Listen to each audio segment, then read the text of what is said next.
So हे guys मी प्रतीक तर माझी एकदा आपल्या नवीन ब्लॉग मध्ये सर्वांचं बरोबर स्वागत करतो. सो बघू शकता दाढी आणि केस खूप डेज पासून कापला होता, खूपच वाढलेले होते. त्याच्यामुळे मी निघालो आपल्या घरून, ते पण रेनकोट लावून, कारण की बाहेर चालू होता पाऊस.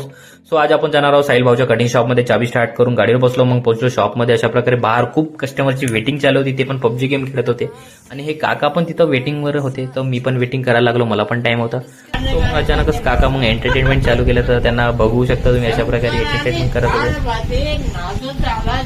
तो काकांचं एंटरटेनमेंट बघता बघता आमचा टाइम कधी निघून गेला मला माहितच नाही झालं. मग माझा नंबर लागला, भाऊनी मग कटिंग स्टार्ट केली अशा प्रकारे. सो बघू शकता अशा प्रकारे रिझल्ट. भाऊनी खूप सुंदर प्रकारे आपले हेअर वेअर कट करून दिलाय पूर्ण प्रकारे, आणि यांचा फुल ब्लॉग माझ्या युट्यूब चॅनलवर अवेलेबल आहे. माझी कटिंग आवडत असेल तर तुम्ही जाऊन त्या ब्लॉग बघू शकता, व्हिजिट करू शकता शॉपमध्ये. सो मी आता आलो घरी आल्यावर आंघोळ करून घेतो, थोडा बहुत मटकलो, मग बसलो जेवण करायला. ताईने खूप सुंदर प्रकारे आपल्यासाठी भाजी तयार केलेली आहे.